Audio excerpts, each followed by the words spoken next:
Inside Story Uganda. Real source The new of political updates. slogan now unfolding: vote by protest. Are you coming back? Where? I think I'm safe here. Are you neutral? I am very safe here. I'm very safe here. And, let me handle the task at hand. Well, I wanted to say Honorable something Leader, small. yes. Yeah, I wanted to say something small. Where I sit, while I'm in the NRM and we're talking about political parties, I think still largely Uganda has not yet, people in our country has not yet gripped so much onto belonging to a political party. There are other elements that deliver leaders beyond the political party. And sometimes we deny our people this chance to say that. And sometimes NRM, for me, in some areas, it is like when we are debating about domestic violence and we're saying that women are being beaten, and there are men who get beaten, but they fear.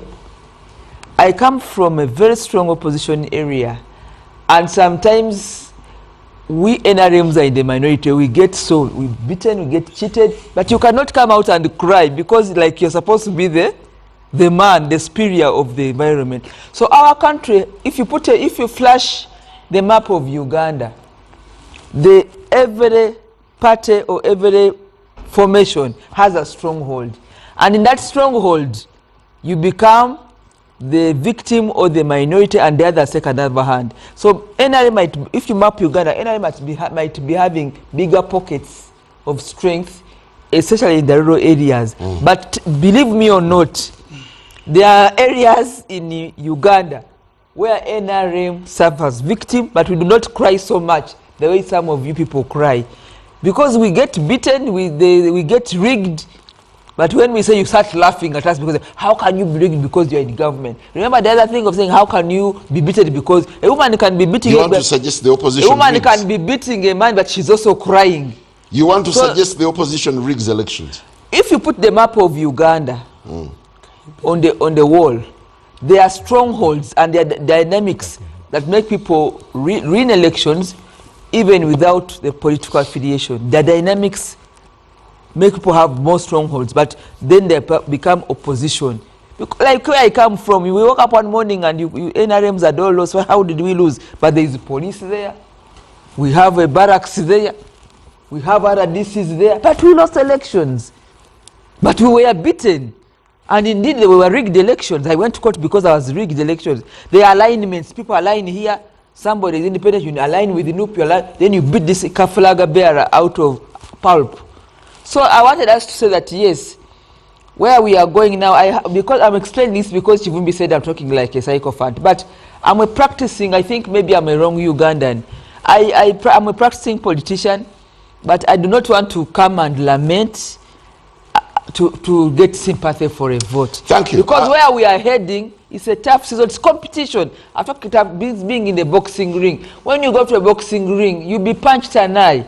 Or their body parts are supposed to be punched. You don't come out crying because what you went for is a tough thing. We can only have the rules. We can level the rules. But let me say this. Now that NUP has set the tone for 2026, do you have an idea on how the electoral landscape looks like? Yes, I do. First of all, I welcome people like if, for example, to where? The NRM, I welcome them. To where?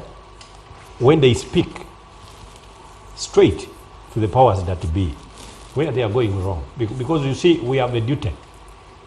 We don't have, everybody can have plan A, plan B, plan C, but we don't have country B. We just have one country anyway. If the president is in the business of switching off when opposition is speaking, OO has the direct live. When he speaks, he's being listened to, and he points out the wrongs. And clearly, that is the civic duty that all of us Ugandans have. And I would want to his opposition NRM. I mean, that is what, if that is it, then let it be. Let me tell you, that is where the president gets to know that probably also his people are aware of the wrongs that are going on. I can give you an example. Recently, I was surprised. I need to alert our viewers that shortly we'll be switching to Afro Mobile. Please continue. Yes, I was surprised by my 10-year-old daughter, who at one point had asked me where children come from. How do they get born? And I had recited a lot of unserious stuff. They come from heaven, from beings, from what. But when I was now looking at some of her performances in her books, she got all the answers correct in the topic of reproduction. That is when now I discovered that she knows the truth, but she's not telling me. So the president probably now gets to understand that these people know the truth, but they were not telling him when straight on tells him. I can tell you, Honorable Lydia, this is just the same country. All of us are men here except you. And at the risk of sounding almost diabolic, however far you urinate, the last drop will definitely get to your feet. And for me, I cannot mince words. We must speak the truth to government, because this is the only country we have. We can have as many governments as possible. However far you pee, the last drop will definitely find itself on your feet. So we can say a lot of things. They have cited examples. We had the total men like Biwott in Kenya. He would decide when you are supposed to be buried. Today, where is he? The government took off and he was almost left bare hand. I can tell you, we can have an avalanche from NRM. You look at NRM, Honorable Wanyoto. The change mood resurrected within the NRM itself under the nomenclature of PLOU. So the people that gathered around all PLOU practitioners were proponents of change within NRM. And I do not want you to tell lies. And for me, I don't believe but now which lies have I told? I don't believe in the Afrobarometer study. Because even PLOU itself was change mood. It was anti-NRM. And that is going to be Then reflected in the next election. Then what happened? So, what the next election should represent? Their leader was bribed. Then what happened? No, what happened to the leaders. But the mood and the sentiment remained. That is why we are looking what at... does that tell you? And Wanyoto, of People course... are looking for opportunities. Wanyoto, when you get it, you shall be under. You don't say that you are better than anyone. You are may, all the same. You may need to also listen to me.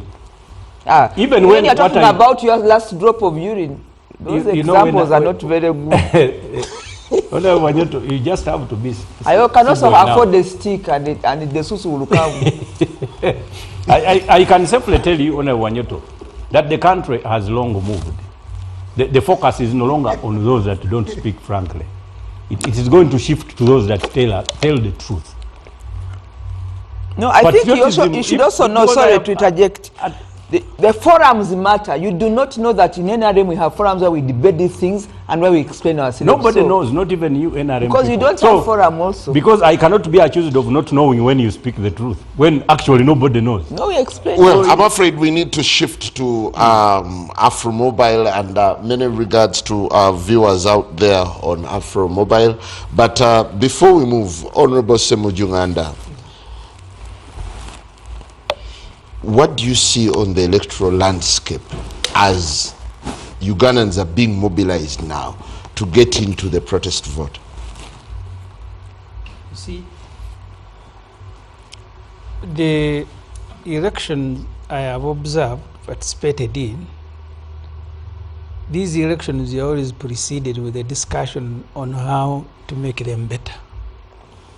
Be they 2011, 2016, 2021.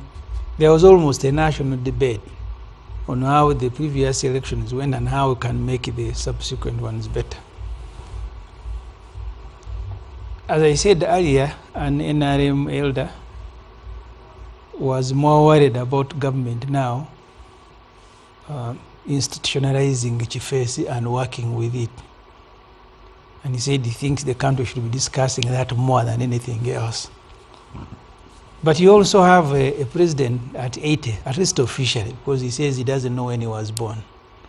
But you can see from his face, His and date of birth is now known. he said it was Because assigned to him by his daughters. Because That's the point I made. So you take that one. No, as you the official. cannot. Assigned by his daughter. But that's official. That's what he uses in his That's ID. why I said that officially he will be 80. Fonopono, I said He- officially. He walked to his baptism ceremony. So you have an 80-year-old man at the helm of the country who has unleashed his son, whose behavior and conduct is very worrying. He is swearing how many people he will kill, people he will behead, thanking, as Ofonopono is writing, to say NRM people should be ashamed of what was in Kawempe. Him is celebrating and glorifying those who did those things. But he's in charge of the military. The military that is asking about 150 billion to be part of the next elections. Something interesting about the elections. Even the prison is asking for money for electoral activities. I Sorry? said, yes, Uganda prison has asked for money for elections. I haven't looked at, because the law says you must disclose the worker plan, the procurement. I want to understand how we prepare the prison for elections. But they have asked for money formally in the budget. No, Honorable Semuju, if you read the electoral law and the constitution, I think that's the 211, 212. During election, government pulls together related institutions in law enforcement, law, custody, and so on and so forth. So there may be times when prison may be required, for example, to give a hand in the transporting materials, or even keeping extra people who are stubborn like you via the court system. Yeah. I have, so that's what is happening. So for me, that worries me. What worries me is that, because you see, all the aging presidents in Africa, they have been aided in executing their duties, all of them, either by their mistresses and wives or family members. You see, these visits that you see people making to Salim Saleh and Guru, people who are in offices higher than his. I think Saleh is now part of a committee that is helping the president to run the country. So, but at least he has not been as reckless as Moses Kainerugaba, who every day says, for you I will kill you, for you I am going to beat you. Thank you very much for beating Inupu. All of you surrender. You can surrender to Balaam. Can you imagine being told to surrender to an idiot like Balaam, that you surrender to it? So these things are very troubling. They are very troubling. So you're going into an election. Museveni has been cheating election, but there are things he doesn't do, or he doesn't do that way until there is too much stress. For example, the killing of people in November 2020 by Museveni and his group. It is when he's facing but Mohoz, even if he faces no stress, he wants to begin by that, because he will tweet and say, for you I will kill you, you I will beat you, you surrender to. So and he's in charge of the military. The Minister for Internal Affairs, who was a CDF. The state minister, Muhoza. I don't see Otafile in Parliament. I think he's of Museveni's age. They are old people. I see only David Muhoza coming to Parliament. He said... Does that mean Otafile is not the minister? He's also aided. At that age of Onopondo, you must be aided. It is natural. So the same way Muhoza is aiding his father, you know, David Muhoza is also aiding Otafile, and I think that's why he was appointed. All the people are aided. They cannot execute their duties. So he says, it comes to Parliament, he says, these security people must identify themselves before they arrest people. Museveni's son says, I disagree with you, they don't have to. So that's the environment under which we go. So I was not answering your question direct, whether it is sloganeering, whether it is what, these conditions are real. That Muhoza is going to unleash JAT, and now they are working in concert with the chiefess. Museveni was in their meeting in the State House saying, oh, I'm going to speak to Brigadier Damulira, and someone who has emerged during the Kawempe elections, Brigadier Major Kutesa. I think now they are the ones who run the Chifes. So those of us who campaign around Kampala, you must prepare. You are not going to face the normal police. You are now going to face Damulira and Kutesa and Chifes. And you see, Chifes who have been stealing from people, mugging people on the street, and they are now one of the NRM infrastructure. Lydia. They are not. But They are. Have you said? I mean, the NRM candidate had them in Kawempe, and you were in Kawempe, and you know it, did you? I was there, but I didn't have them. You didn't see them? No. You are like the chairman of the electoral commission. The JAT. Chifes. Yes. I So, didn't see them. so this, I didn't see them, then he's blind. And was but she was in Kawempe full time. Well, Honorable Simju, as we wrap up, Honorable Muwanga Kivumbi, are you really